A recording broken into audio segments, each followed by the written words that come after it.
Okay. So we're on our next chapter, which is the vocation of the baptized. So,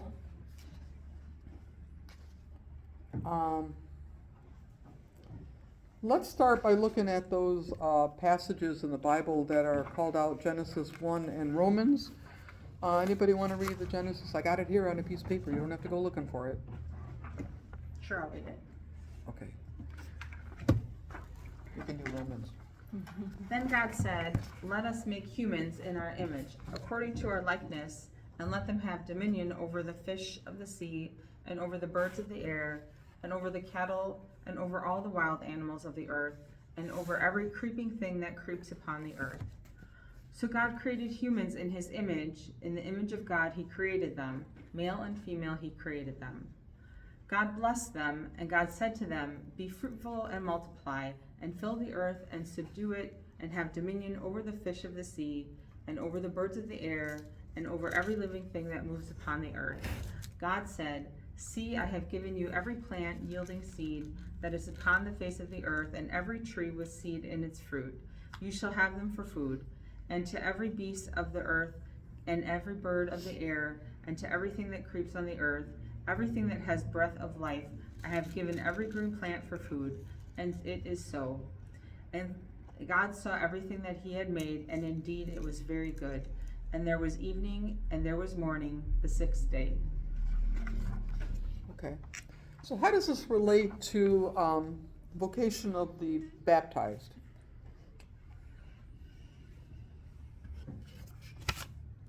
God gave us a purpose. God gave us a purpose, yep. So did he give it to anybody in particular? He said, "You, Joe Bag of Donuts, you're responsible for the cows and the sheep and the chickens, and you, Josephine, the baker, you're in charge of blah, blah, blah." Did he do that? I knew it was going to be Josephine the baker. How did you know? I just knew it. Yeah. Wow. Has she appeared before? She has appeared before.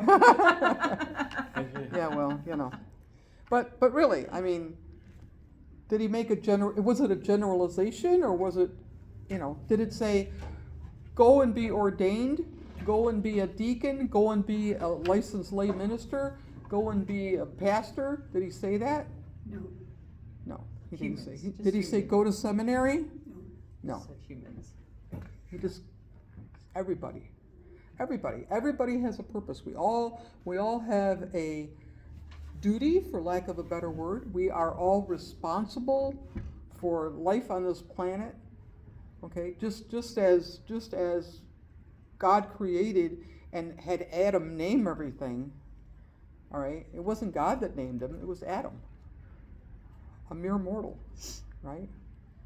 And so, yeah, so that's our purpose. We all have a purpose for the earth, for the planet, for the animals, for each other, for ourselves, for our neighbors. We are responsible. I think that's what this is saying. Do you agree, David? Amen. Anything else? Any other comments on this?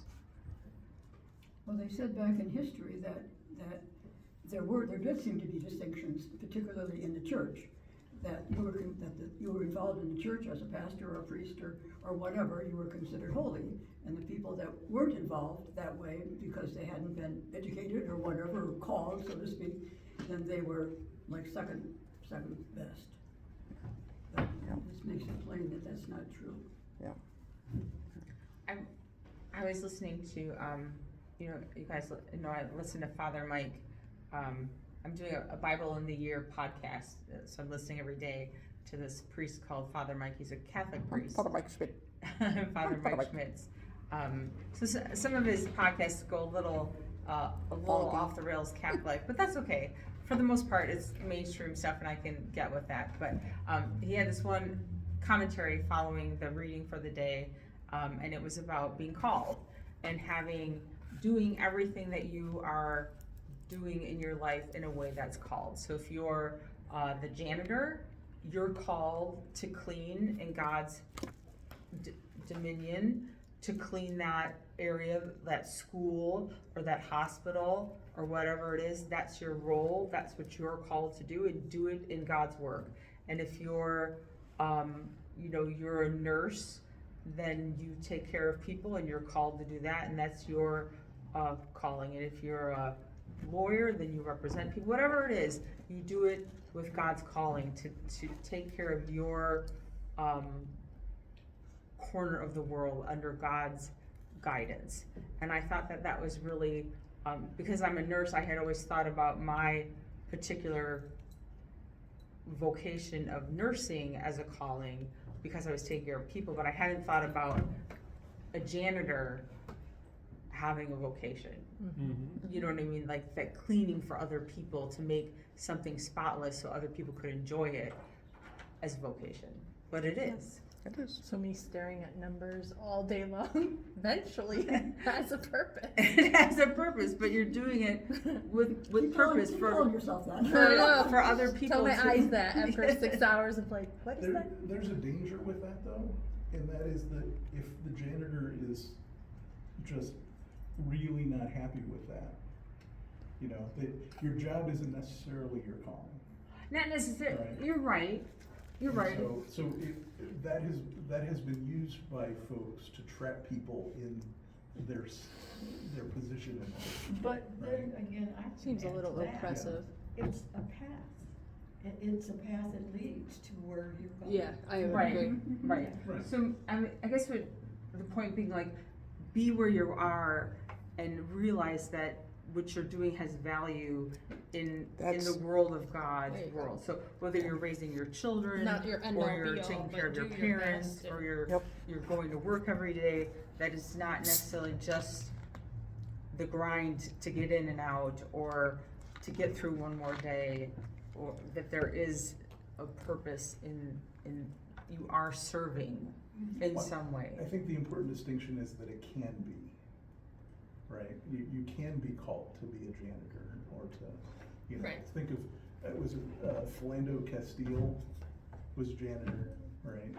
And he was well loved by his kids and he had a passion for taking care of that school.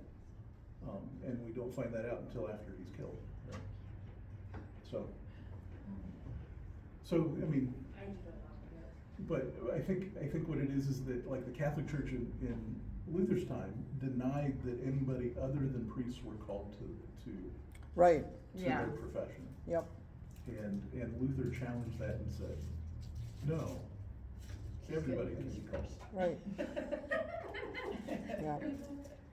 Well, and that was also instrumental in the Reformation. There was a bunch of things that, so maybe it was indulgences that started the ball rolling, but there was all kinds of, there was 95 things, right? 95 items in the thesis, so there was more than one complaint. But we also have the freedom to, we're not like a slave, that we have the freedom to, if we're really unhappy at what we're doing. Oh, sure. Change- that we change- can look around and find something else and maybe we'll Yeah, be yeah. happy as a, Right. Right. kid, Right. whatever order. Yeah. But, And then, once you leave that, I found that, like, in my lifetime, I was moving from one place to another place to another place, and each time it was like so smooth and so direct that it was like, I'm definitely on a path. So I turned around and said, thank you for that, first thing that you had me in. In a job, or when you move like Everything, states? job-wise, home-wise, Yeah. husband-wise. Yeah. No, I mean, that's the way I looked at it, Husband wise, yeah. Because I had to learn, and I felt that's what was happening, was I was learning Right. each step. I was a baby. You were a baby, yeah. I was a baby. I think you hit it head on. It's all about growth. Yes, Yeah. exactly. Yeah, I mean, look at me for crying out loud, right? I mean, I started school as in performance, then to education, and then I was a bricklayer, short order cook, bartender, bouncer.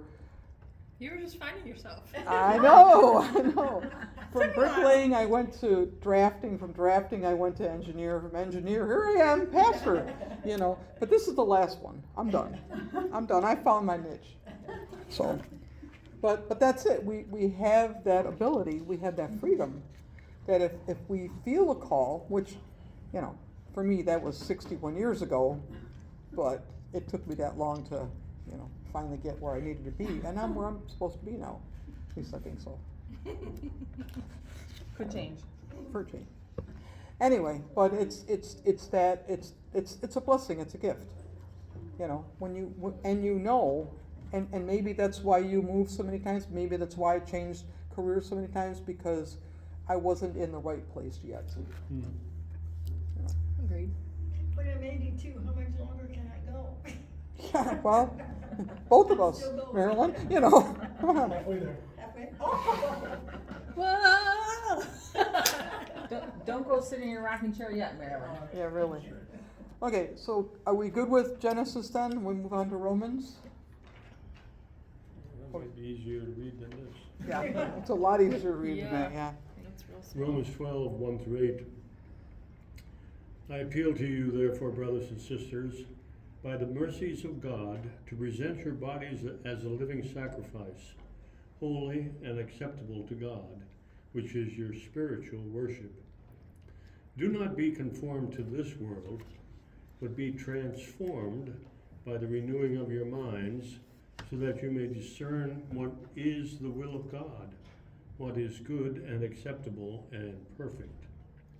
For by the grace given to me, I say to every one among you not to think of yourself more highly than you ought to think, but to think with sober judgment, each according to the measure of faith that God has assigned. For as in one body we have many members, and not all the members have the same function. So we, who are many, are one body in Christ, and individually we are members one of another. We have gifts that differ according to the grace given to us: prophecy in proportion to faith, ministry in ministering, the teacher in teaching, the exhorter in exhortation, the giver in generosity, the leader in diligence, the compassionate in cheerfulness. Okay. So what does that say to you?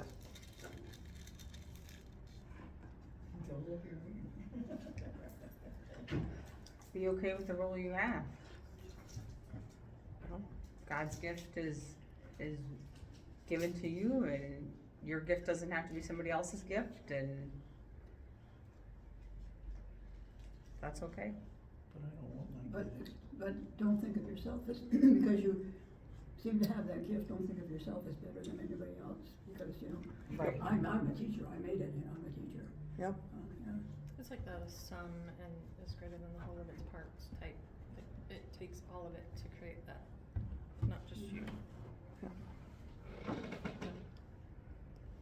I'll go back to the medical field.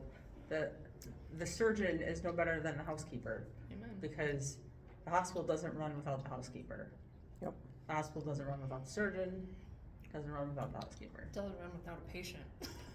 That Exactly. too. Gotta have the patient, yep. Hospital's just a building without the patient. Doctor sits there like this without the Amen to patient. I that. don't know, sometimes. Yeah, It sure, it feels like you're there observing more than. Yeah. Sit around Yeah. and twiddle your thumbs, waiting for sure. people to come through the door. Is that like Wow. the meaning of life, Monty Python, where they bring all this stuff in? The machine that goes beep, Mm. right? yeah. It's been a hot minute, but I do recall. Yeah. But yeah, I think that's what it is. I think it's and it says do not be conformed to this world, but be transformed by the renewing of your mind, so that you may discern what is the will of God. Hmm. You know, so and I think, you know, I think that happens for a lot of people. That's hard. People That's- start out in a certain direction and change direction. You know? I think it's like what Marilyn was saying. It's all about growth and recognizing that path. We're not supposed to be in our infantile stage forever. Mm. Yep. Ideally, we grow. And as we grow, we get deeper in faith, and we trust. Trust, that's the big ticket right there. It's trusting that God will direct us where we need to be. All we have to do is listen and go with it. Sometimes it takes a little longer, and God's got to knock a little louder, but, you know, eventually we hear, It happens often to me. you know. Even at 60, you know. Yeah. I'm very musical Okay. tonight. All right. So this chapter here that we just read, then, what does it say? What does it speak to you? What does it say to you? How does your current action? Okay, so what did you think about this chapter? What points stand out the most to you?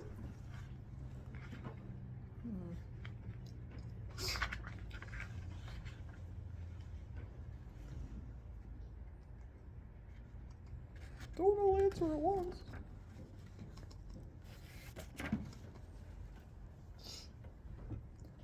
I think we kind of touched on it Mhm. in Yeah, the, but I think too, the fact that Luther moved, you know, that kind of struck me, that this is what it took to make him move.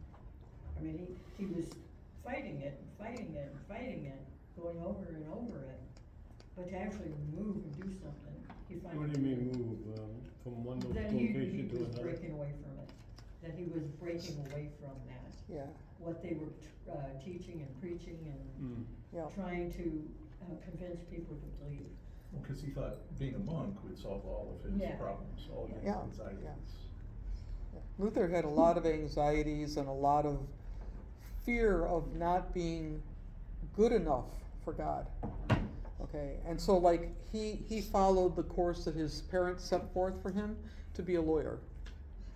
And as the story goes, one night he was at university and he was going from one building to another, and there was a big thunderstorm. And it was just so horrifying to him. He was so scared that he prayed to St. Anne. He said, "Oh, St. Anne, save me, and if you save me from this, I'll become a monk." And so he wasn't struck by lightning, he wasn't injured in any way, so he became a monk. He made the promise, he became a monk. But it's still, and he's like, this is good. This is good for me, because now, hey, I'm a monk. I'm among the holy, and so now I can get over these anxieties I have about not being good enough for God, because now, hey, I'm serving God. But he never did quite get over it. I mean, the story goes that he spent all his time in the confessional, like making things up.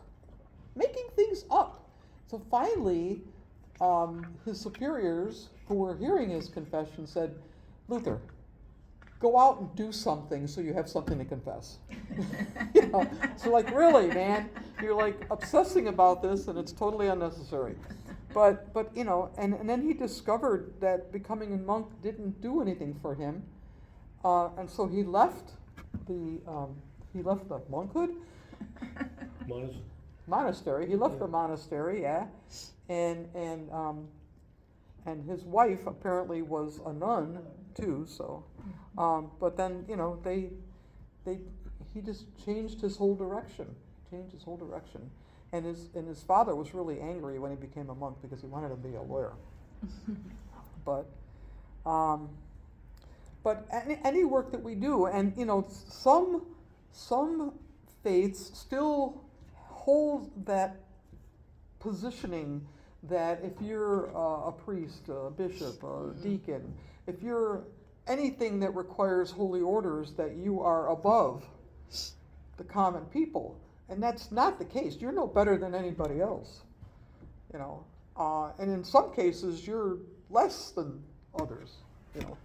But it's a matter of where you position yourself and where, you know, that you accept where you're at and accept that we are all on the same plane. We are all children of God. We are all brothers and sisters, and nobody's better than anybody else. And that's what God teaches, right? That it's the main commandment, the big one, and it's all you need, right? Love God, love yourself, love your neighbor. That's it. Bing, bam, boom, you're done. Bing, bam, boom. Sounds so simple. doesn't it? Yes, Yeah. it does sound so It's a simple. theory of bing, bang, boom, yeah. So what could you do to be more clear and intentional about serving as God's hands and feet? Serving as That God's, sounds familiar. Mm, God's, what is it, God's hand, God's, God's work. God's work, our hands, yep, Yeah. yep. Be more intentional. More intentional. Wear a Thrivent t-shirt.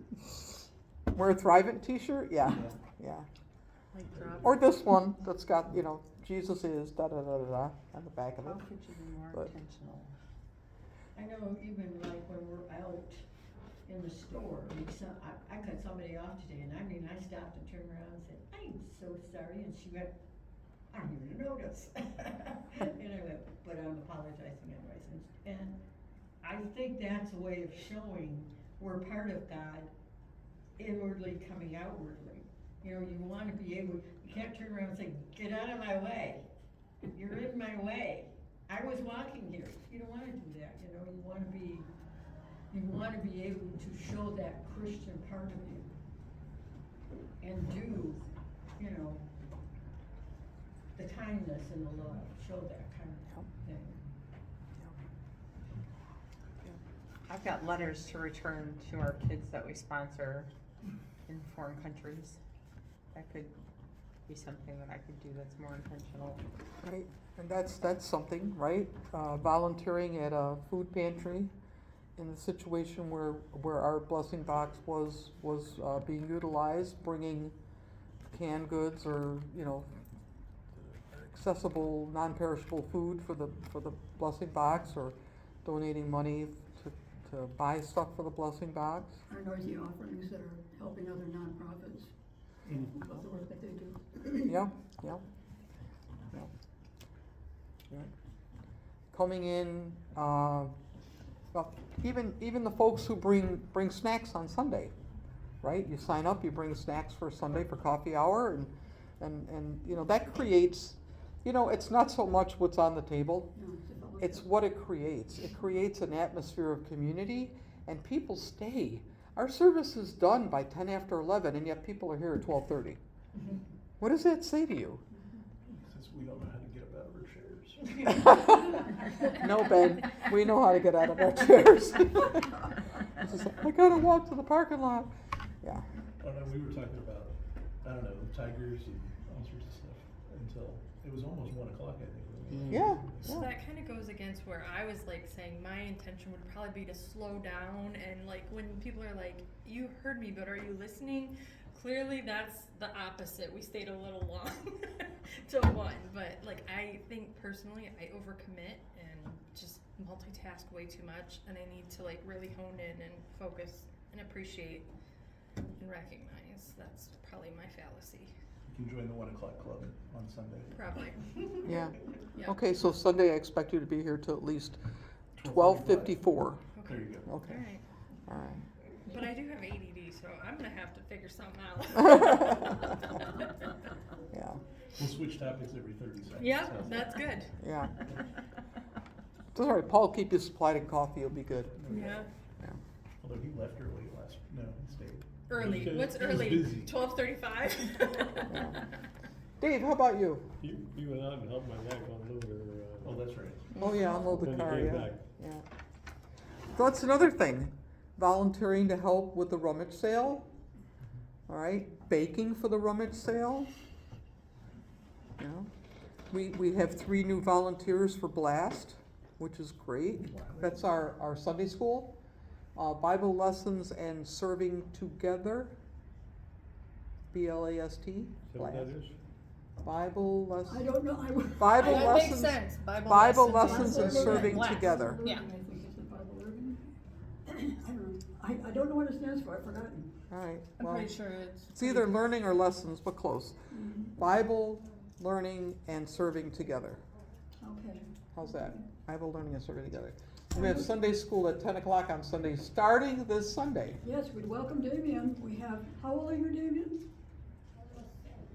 Wow. How old? Almost 7.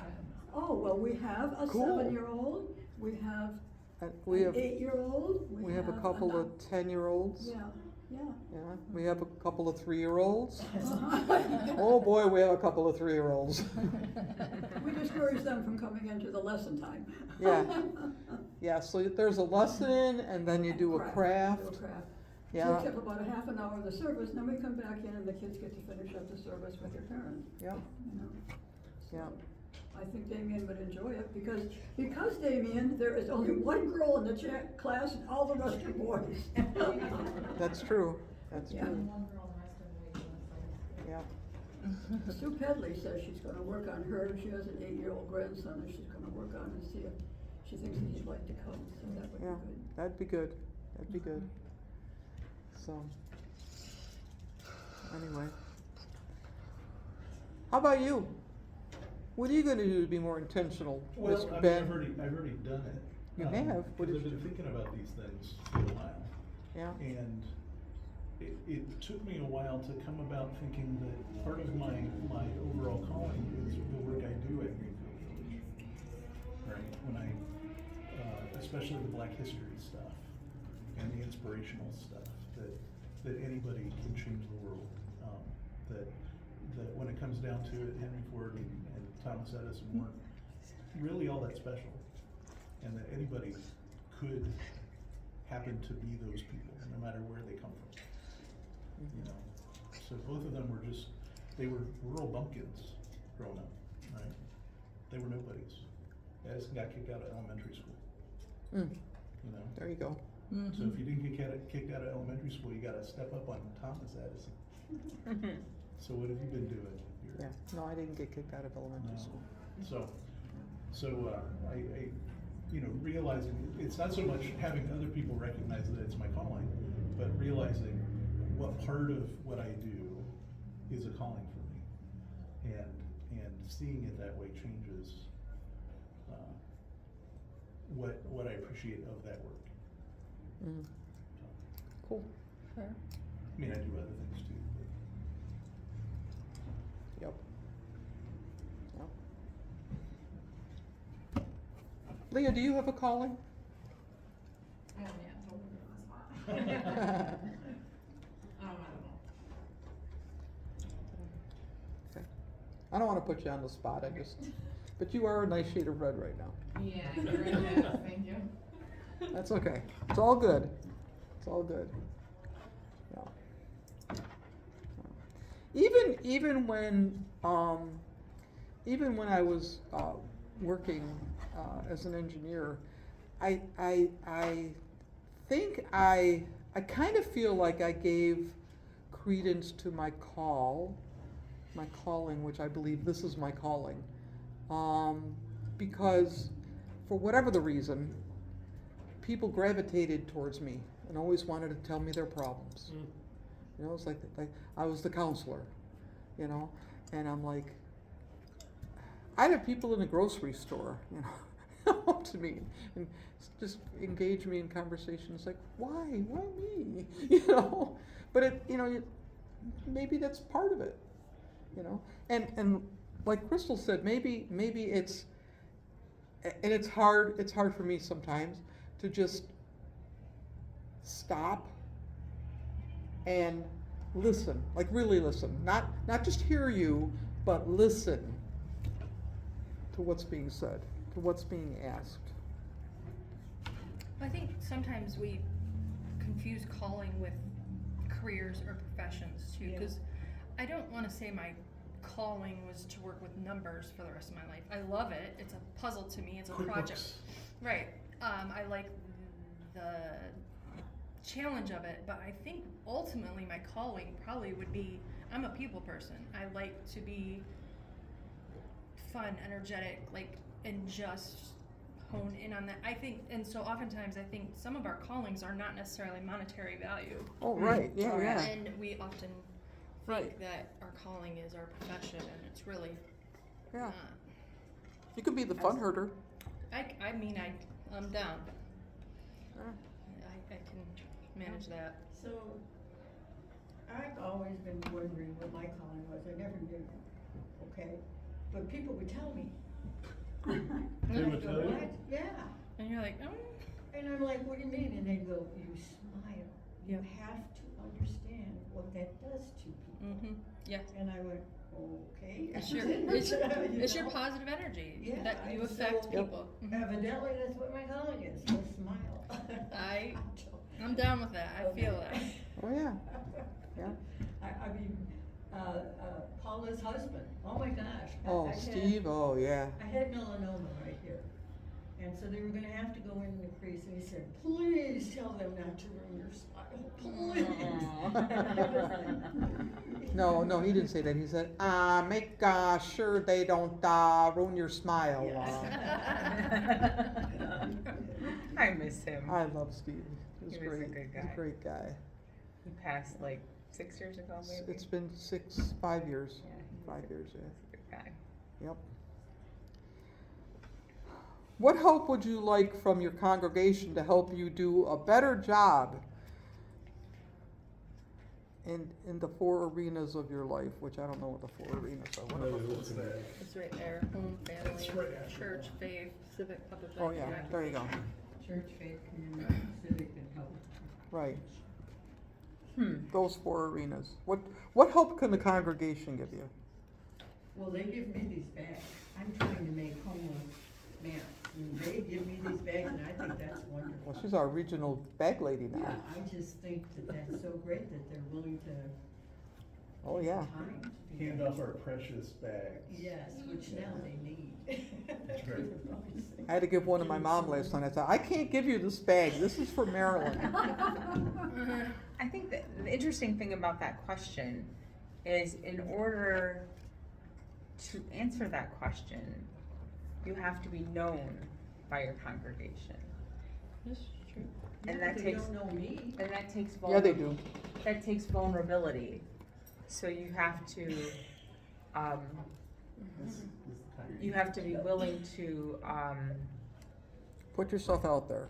yeah, you have to be known, and Yep. that's not always easy. You have to, you might be known in one realm, but not the other realms, or you might be, it's easy to put on a facade of, I'm a happy people person, or I'm the pastor's wife, or I'm the, whatever it is.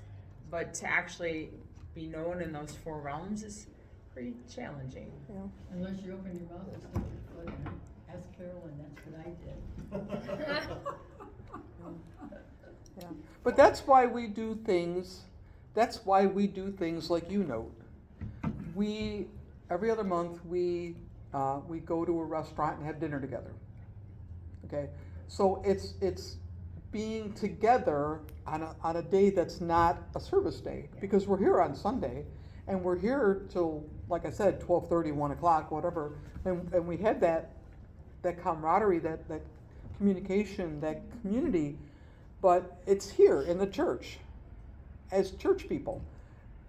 Out in the world, it's a little bit different. So when we go out to dinner together, it's a different atmosphere, okay? So it's like myself too. I'm the pastor, so they know me as the pastor, but I'm different out there, right? And then because I have Ben You get to play guitar.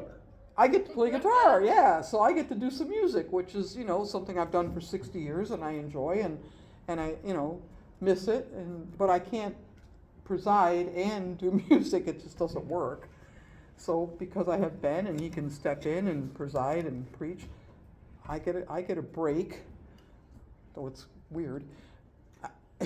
But I get to do music, so that's cool. I think 2 things. Something I find interesting when it says the 4 arenas, home, family, church, and faith. To me, my home and family is my church and faith as well. They're not 2 separate, they're one, many times. And then another thing I've been kind of always advocating for, and I know there's always work to be done within your local area, like you're doing for the homeless, or at your local church, but I've always been pushing for how can we help globally, like a hands-on way. Example, North Carolina, Georgia, Florida, how can I get down there to physically help, or what can I do as a missionary trip? And I know Jack has the The border presence one. at the border, but Yep. And I guess it is giving back in solidarity, but while I'm still young-hearted and somewhat young-bodied, I would like to use my physical abilities to help, whether it's dig wells for water or help rebuild a community. I just have been advocating for that for so long, and it's so hard. And then when you do find one, they're like, "Oh, it's a $5,000 trip." Is that really a missionary trip then? Like, No, it's not. exactly. So, Yeah, They because, have that, because the you could do Jordan both. River thing going all the time where people are cleaning up and.